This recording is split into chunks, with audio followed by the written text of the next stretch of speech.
going to show us that we are united, we are working together, we're going to kick some butt. All right, here we go. All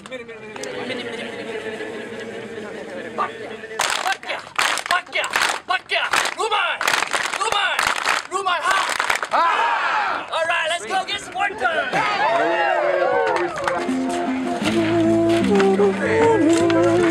I'm allowed to turn around. No, she's coming down this way. Okay.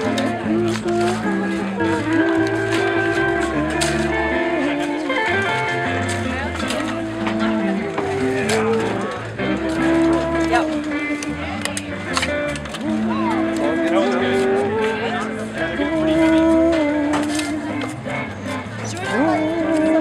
Guys, when they get this high, just someone grab the wheelbarrow, bring it over. If they're getting too heavy.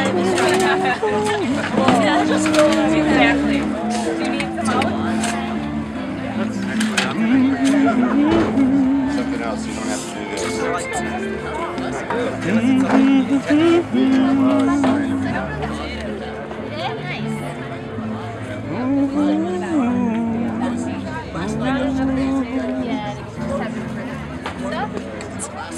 Ever written by geniuses throughout history, are all available, performed by amazing musicians, available for free right now on a device that's in my hand. That is amazing! How can you not be so grateful to be alive right now? You're listening to some of the greatest music ever written for free. Right now! Come here, like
Turkey franks.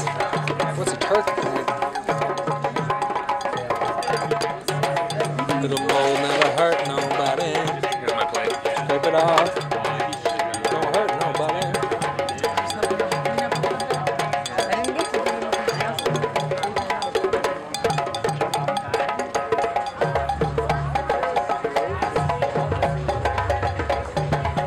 It's amazing. Beautiful garden, beautiful farm. People have taken time to cultivate, having to move because the city decided that high-rise residential should go here.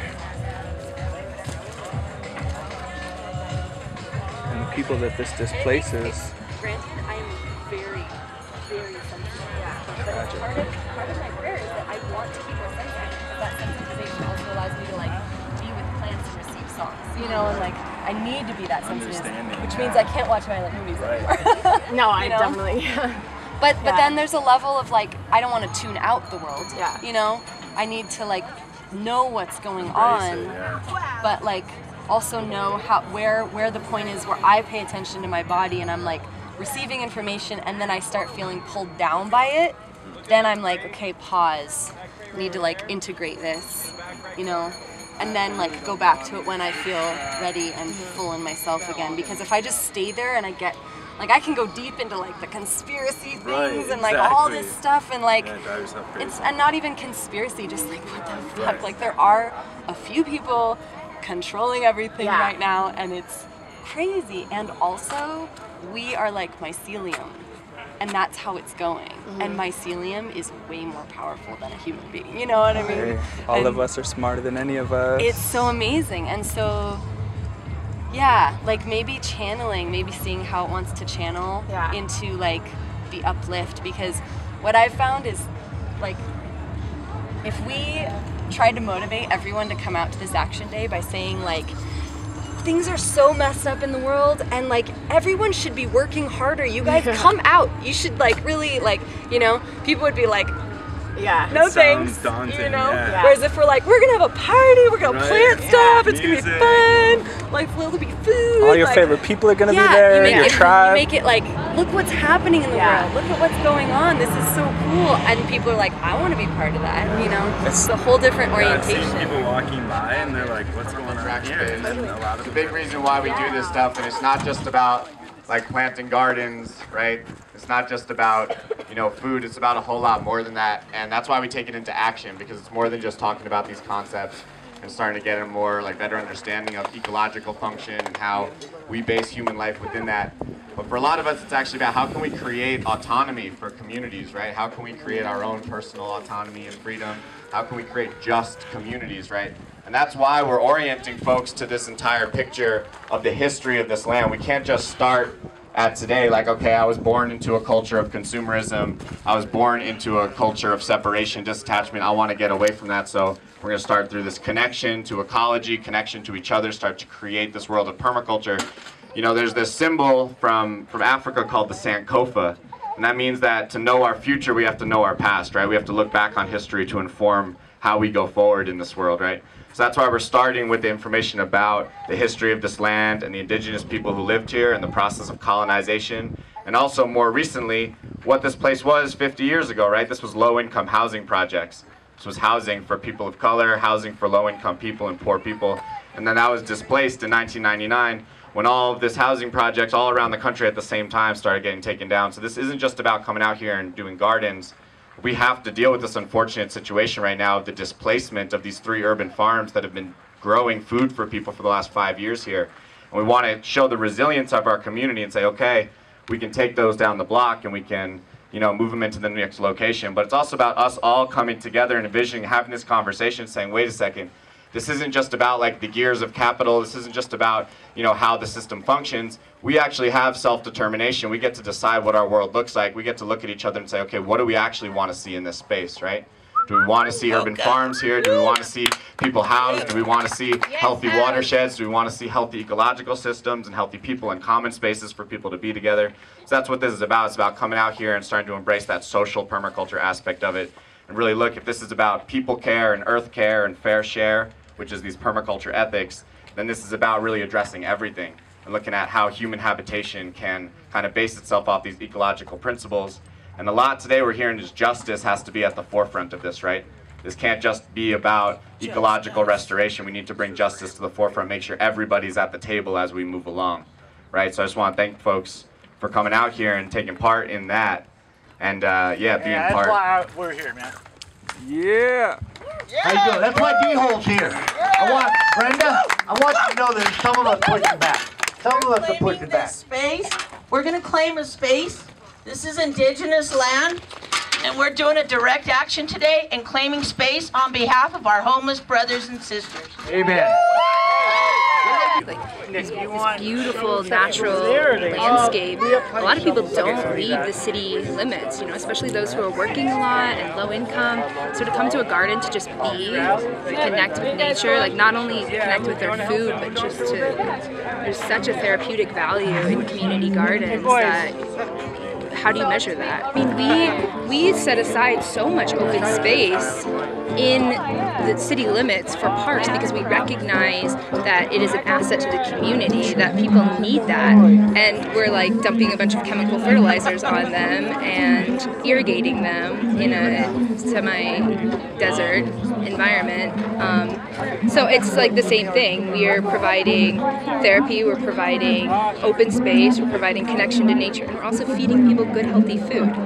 It's the obvious answer. 20 minutes of work for 20 people. Alright, 10. I'll round up. I'll leave it down.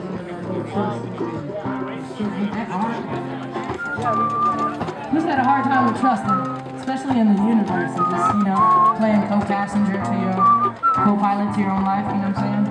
I've had a difficult time, but it's turning out rather well. Yeah. Brought me to y'all here today, so grateful.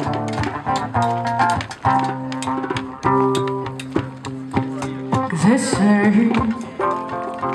Looking for volunteers to go plant some plants if you guys want to help spread the word. Yeah, man. Wait, at Yep. 20 minutes of work for 20 people. Make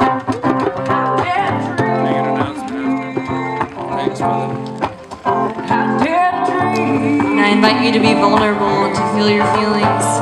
And to let your rage and your pain show through so that we can heal it. That's why we're here today. Thank you, everybody. Tie back to Martin Luther King. He wanted to have a tent city to call for better housing, better jobs. Resurrection what? Resurrection Village. Village, all right. He was trying to get a tent city built on the Washington Mall to call attention to poverty and to pass a poor people's economic bill of rights, which would have ensured fair wages, which would have ensured decent housing. So this is the Homeless Bill of Rights. Homeless Bill of Rights is about legalizing sleeping in public. Got you. About being able to rest in public without fear of harassment. But it's new energy behind it. So the struggle is imperative in the quantum leap. Like you have to have resistance for it to build up the pressure. Yep. And the pressure is on now. I mean, like you stated some quotes about the homeless rates around the country are phenomenal. And you know, we're reaching epidemic tide proportion. It's like the sooner we can get these gardens in, the sooner we can get these villages started, the faster we can begin this eco transformation. Right. Eco, not ego, you know, moving beyond ourselves into the greater selves that we are. You guys don't have like a freaking Twitter or Instagram So or Facebook or nothing? yeah. Come over That's to the what I need.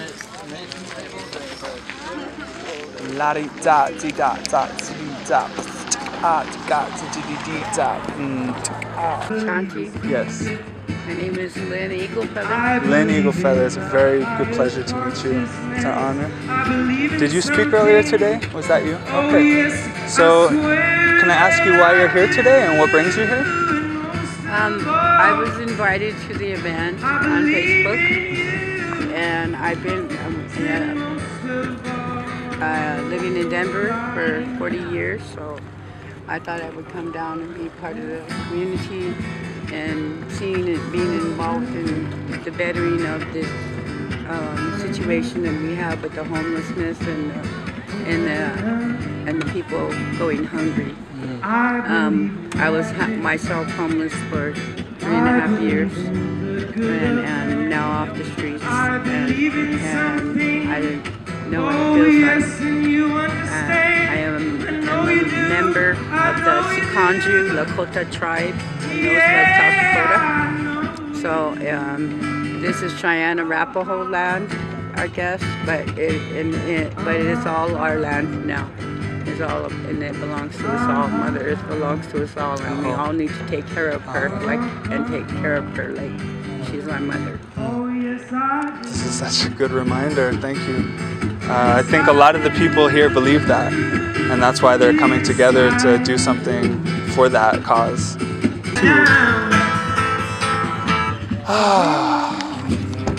Only pray that all our people can remember. That's all we need to do, remember.